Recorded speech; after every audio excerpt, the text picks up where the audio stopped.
Kuya Parak, any advice po? Sa experience nyo, nag-a-apply pa lang kayo. More than 4,000 nag-apply at pipili ng 300. Bakit ako kukuha? Ugok na puli.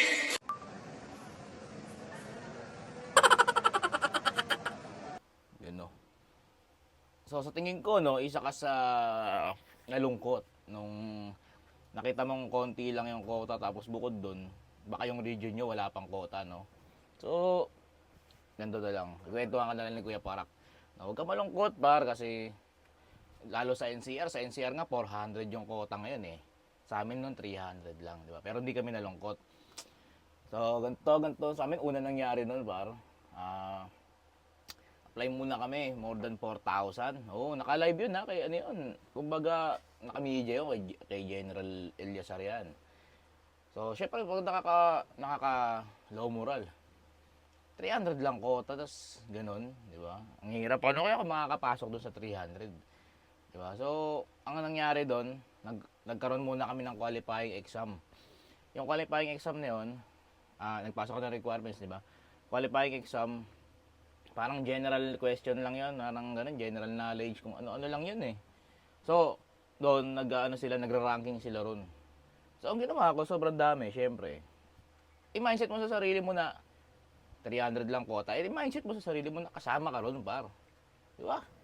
Ba't ka malolow moral? Ba't mo isipin? Sabi mo, 300 lang, okay, 400. Isipin mo, kasama ka dun. Hindi pa pwedeng hindi, di ba? Kayo, wag makasama. Kasama ako dun sa 300. O yun. Yun ang mindset ng palaban. Diba? Kasi kung isipin mo, patay. Kumbaga, ang dami kong kalaban. Next sa susunod na lang ako. Eh walang ganun, par. Diba? May lang nila lang ganun. So, ang tinuturo ko sa'yo is yung tamang mindset, tas fighting spirit mo na napakalakas. Diba? So, yun. Eh, general knowledge, tapos nag-i-exam ka sa gitna ng arawan. Diba? Pinatakbo muna kami, napakalayo. Tapos, nag-i-exam kami sa gitna ng arawan. Yung pawis ko, tumutulo na ron sa sa papel ko, sa test paper. Kasi mabilisan lang yun, parang pressure, parang compliance lang, para ma-ranking. Kinagot ko pa rin ng tama yun. Diba? Iniisip ko pa rin, kasi ibig sabihin, nandito na ako eh.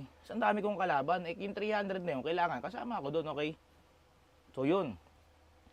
Tapos na, diba? Eh di, pinawi na kami, tapos, kinabukasan, pinabalik kami. Nag-ranking na ngayon. Out of 4,000, 450 lang ang kinuha. 'Di ba? Sa unang salaan 'yan. Okay, 450. Eh di naka 100 na, hindi pa rin ako natatawag. Lahat kami ganoon, nakakaba-aba, pero ang dami. Yung 4,000 na 'yon, nandun 'yun sa sa NCRPO, nag-aantay kami noon. Nasa 200 na, hindi pa rin ako natatawag. 'Di ba? So na, 230, 240. Pagdating ng 257 siguro 'yun, 257. Naka-mega po yun. Narinig ko yung pangalan ko ngayon, par. Oh, diba? Takbo ako agad ngayon doon. Sa loob, papapasukin ka ron. Pag narinig mo yung pangalan mo, diretso screening ka agad doon. May doktor doon, nandun yung doktor namin doon sa NCR. Titingnan agad doon kung may tattoo ka. Diba? Pagpasok mo, may tattoo ka, o slash ka na. Oh, yun lang ang problema. Kaya advice ko sa inyo, pag papasok na kayo doon, or mag-a-apply kayo, waburan nyo na yung mga tattoo nyo, or ano man. Diba? Kasi minsan doon pa lang mahigpit na. Okay, so yun. Nalagpasan ko yung di ba? Yung out of 4,000, 450. Napili kami. Okay na ron.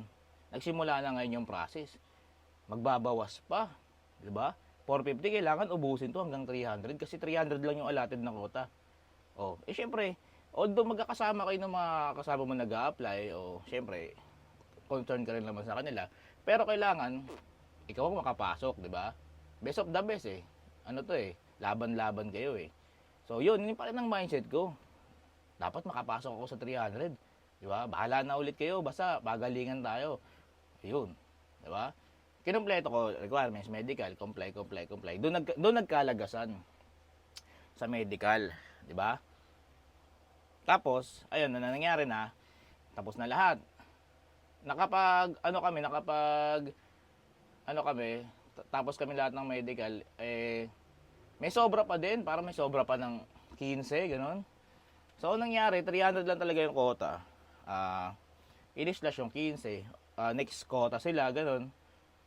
O, diba? Ang masama ron, pag in-slash ka ron, magpa-process ka ulit, diba? Yung medyo, yun, karamihan, gano'n. Pero yung iba ron, next quota nakapasok. So, kaso hindi siya nakasabay sa amin, eh, sayang ang pagod.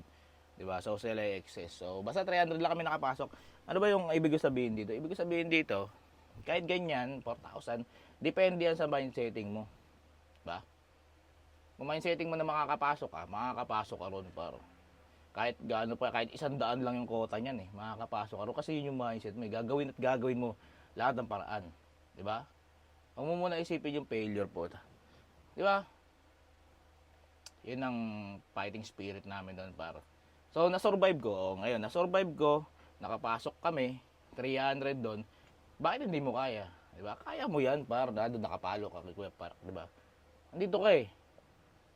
Pakinggan mo lang yung mga sinasabi ko kasi ganyan ang ginawa namin noon.